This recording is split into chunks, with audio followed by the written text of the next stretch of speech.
Hello everybody and welcome back to another Marvel Crisis Protocol character spotlight. And today we are kicking off the month of November. Actually, technically, I think no, this is kicking off the month of November. I think this is actually coming out on the 1st. I could be wrong about that. But we're kicking off the month with Mr. Wong here. And yeah, this is going to be the first two threat for the series. It's going to be interesting to see how that goes. But yeah, without further ado, we're going to go ahead and get into it. So Wong is, of course, a 2 threat. He is 3-3-3 defensively, thanks to his nice recent little buff. He used to be, I believe, 2-3-3. He's got 4 stamina. He's a size 2 and a medium mover. He only has 1 attack. It's nothing too impressive, not really why you're bringing him, but it is a range 2 4 dice physical gainer, so he's going to gain 1 power no matter what the results of the attack are, which is always nice when you're only throwing 4 dice because that can kind of go either way most of the time. So yeah, that's nothing special at all there. But then we get into his superpowers, and this is really why you bring him, is the next 3 abilities on his card. So Faithful Assistant is the first one. This one costs you 2 power. He's going to choose another allied character within 3 of himself. That character is going to gain 1 power, and a character can only be affected by this power once per round.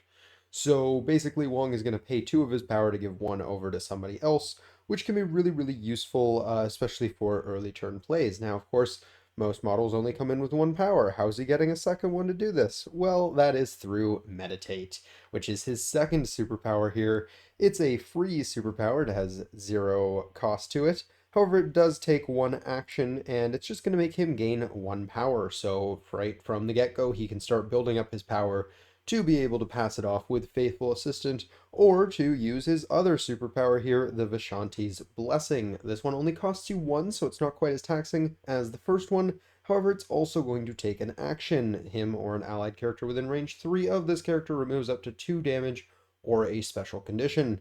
A character may be affected by this superpower only once per round. So Wong has power generation, power passing, and he has healing and condition removal, 2 things that are really valuable in certain lists. So pretty solid set of support abilities there. And lastly, for his passive ability, he has Servant to the Sorcerer Supreme. While within range 3 of an allied Stephen Vincent Strange, he adds 1 die to his defense roll, making him a 4-4-4 if he's close to a Doctor Strange, which is casually a really tanky stat line for a 2 threat.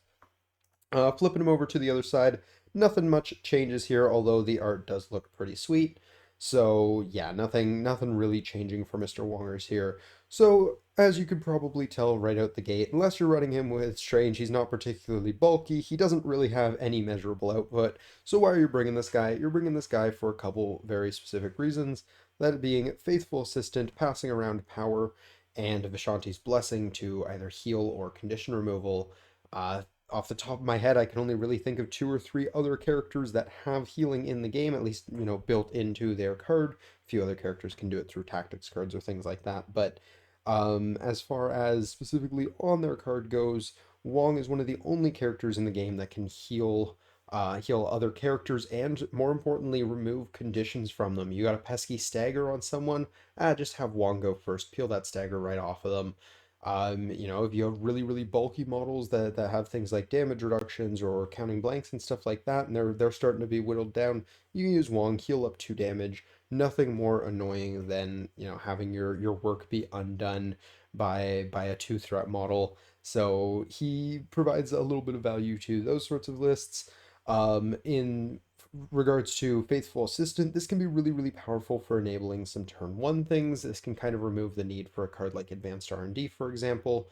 If you have a character who really appreciates 1 extra power in the power phase, you can use Wong to kind of make that happen a little bit sooner. And of course, Meditate allows you to kind of get up to there. So if you're not quite sitting on a pile of power, you can use Meditate to build yourself up to get your other superpowers online. I mean, at worst case scenario, even if he was poisoned and had no power on him at the start of the turn, he could meditate twice and pass a power to someone. So that's kind of his bottom line minimum, which obviously isn't particularly impressive, but that's kind of a worst case scenario for him. Best case scenario, he's going to pass a power over to 1 or 2 models. He's going to heal 1 or 2 models / remove conditions for them. So he's got a very specific role He obviously doesn't punch very hard, as we mentioned. He's not particularly bulky outside of Strange.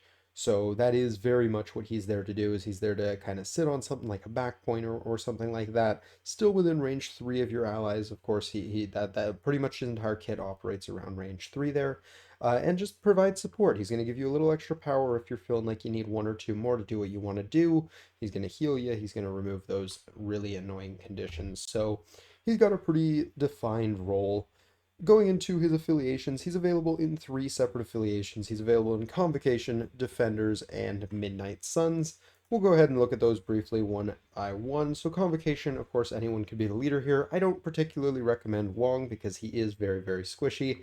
Even if you have Strange there, he's probably still going to die pretty quickly if your opponent decides they want to take him down. So I don't recommend making him the leader. I don't think he particularly minds the affiliation and the things that they're giving, but I also don't think he benefits a huge amount either. The defensive reroll from one side of their leadership is okay, as is the bump, but the rest of it doesn't really matter to him all that much. I don't think he gets crazy benefit out of any of the cards or anything like that. That said, I do think he's a half decent support model to some of the models in the affiliation.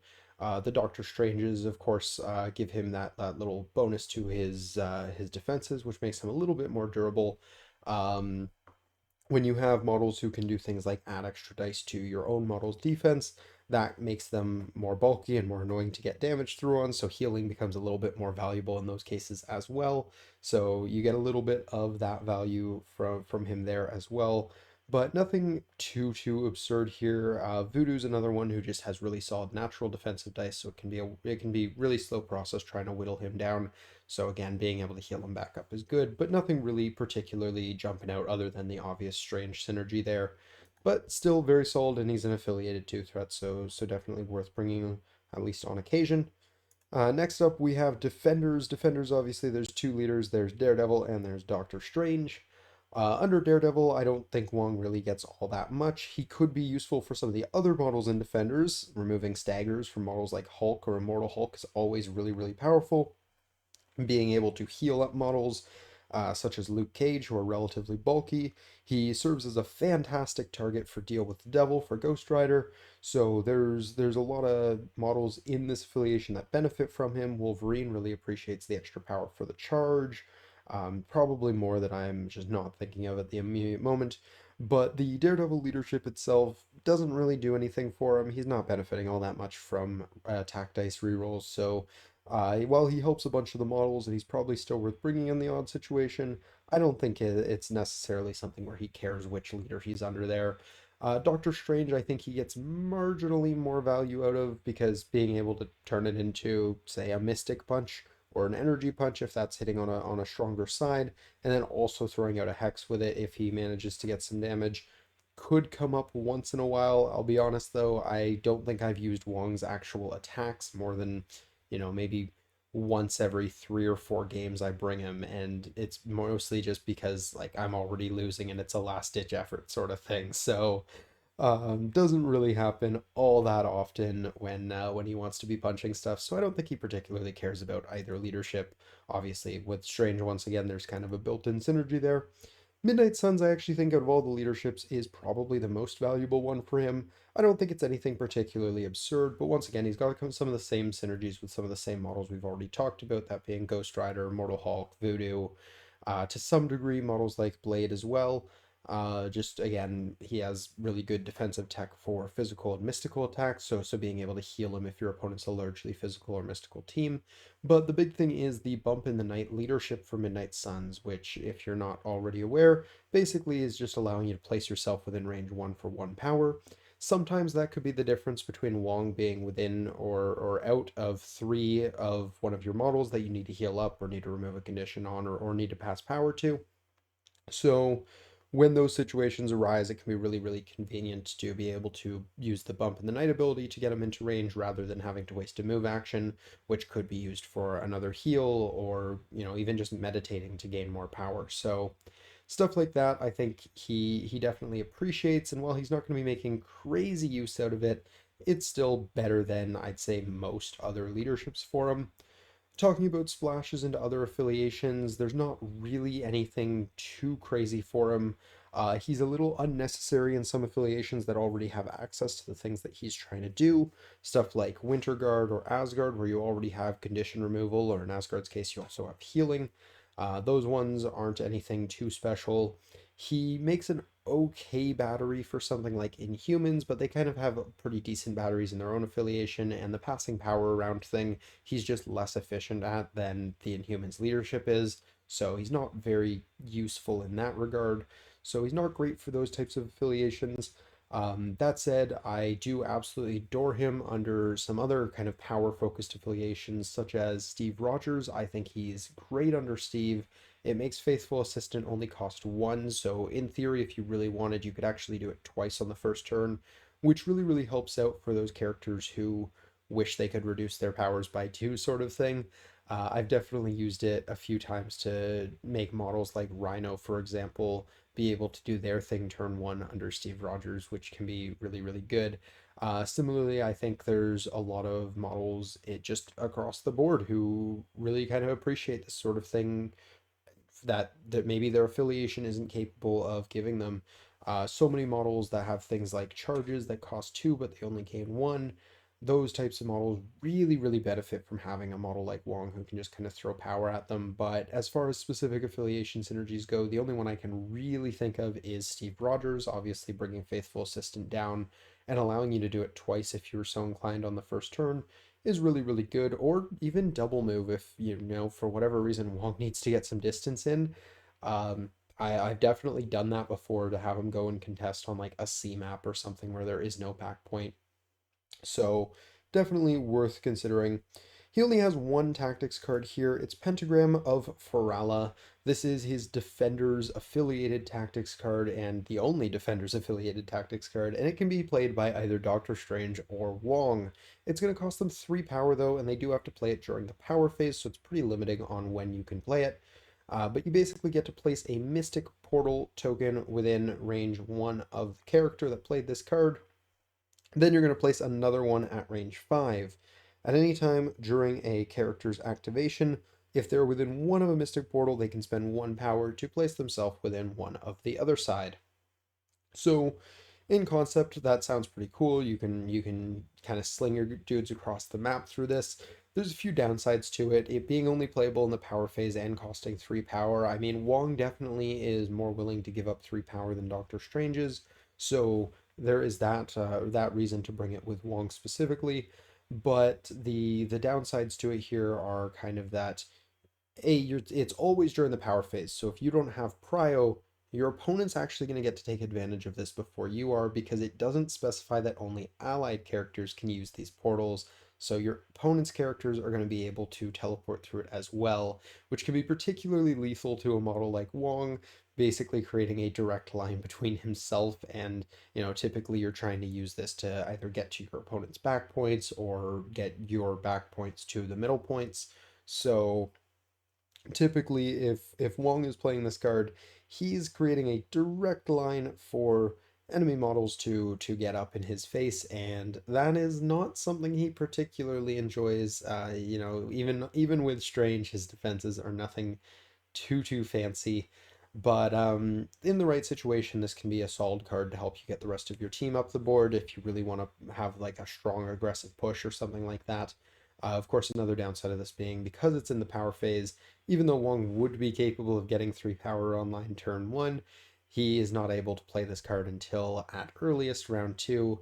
So you're not able to use it for super aggressive round 1 shenanigans or anything like that. So unfortunately, I find a lot of the time this card doesn't really get played, but there are certainly places where it's valuable and could provide good benefits. And I think Wong is the better character to be playing it most of the time between the two, just for pure reasons of he has a little bit less need of 3 extra power because Wong can kind of be relatively efficient with you know 2 or 3 power total. So if he's been hit at all during the game or something like that, he's usually sitting on plenty for most of the rest of the game. But yeah, I don't think there's other tactics cards that he really benefits a huge amount from. He does in part eliminate the need for some tactics card. He can remove, patch up, for example, while he's doing over a third of patch up every turn if he wants to a single character. So if you're using him regularly, he can kind of eliminate the need for patch up. Another card that he kind of removes the necessity of is advanced R&D. He can kind of fill that role in the first turn, which can be really, really useful. So stuff like that, he can kind of kill a couple of those restricted slots and free them up for you to put in other cards such as Brace or Indomitable or Sacrifice or other things like that. Speaking of, he can make a pretty decent sacrifice target. A lot of the times, Wong isn't going to be a pivotal piece during your turns outside of things like the first turn. So you don't really mind if he ends up going down. Obviously, his healing and stuff is going to be still relevant in future turns. But if it's between, him staying alive to be able to heal your dead models or your other models still being alive and Wong instead being down, that kind of is a very, very simple equation to make there. So yeah, he can be a solid target for stuff like that because he likes to sit on back points. He also doesn't mind being the character playing stuff like escort to safety or other kind of protection focused cards. So there's definitely a few synergies to be looked at there. And lastly, for Mr. Wongers here, is things like crises cards. As far as crises go, Wong isn't super picky about what he's playing on. I mean, obviously he appreciates extra power, so he doesn't mind stuff like Infinity Formula or where is it here? Struggle for the Cube. He doesn't mind these at all. These are powerful things to help get him rolling and get his extra power generation and healing online a little bit faster, so those can be solid for him. Although he doesn't love taking the damage from cubes, if he is holding on to one for long enough, those will start to add up on his 4 health relatively quickly. He can be nice on some of the ones like Paranoia or stuff like that, where you're taking damage from them. I think it might just be Paranoia that I'm looking at here, at least for turn one. Um, because he can kind of undo mitigate some of that damage that your opponent might not be able to mitigate as well. So that's pretty decent. He definitely appreciates stuff like Demons Downtown or Mayor Fisk because he can go and peel those conditions off of your guys, while in theory your opponent won't be able to remove their conditions quite as easily. He appreciates the cover from Scoundrels, and that's definitely nice for him. But in general, I think he kind of just prefers maps that have some form of a back point. That's kind of the thing that he cares about the most. So he doesn't really care too much what extract you're playing on. Those are all fine. But when it comes to secures, he definitely likes having a back point. So he doesn't mind the ease and the more kind of brawly focused maps, as long as there's a point he can sit on that's towards the back where he's not going to be getting hit too much. I think C's are kind of a worst nightmare for him, and D's can be a little bit awkward because the back D point isn't always going to be within range 3 of your allies on the side D points. So he's not too amazing for those sorts of scenarios either. But yeah, specifically like B's and F's, I think are quite good for him. Obviously, you've got to dedicate him kind of to one side there because he doesn't have the mobility to cross the board. But still fairly solid in that regard. But yeah, I don't think he's incredibly picky. I mean, I've run him on season stuff before, and he doesn't feel that bad there, so he can kind of do whatever he needs to do.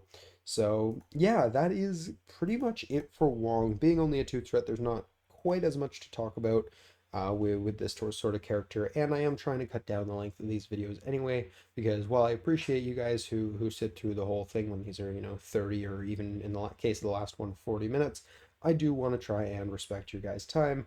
So we're gonna be trying to cut these videos down a little bit, and doing a two-thread obviously makes that a little bit easier.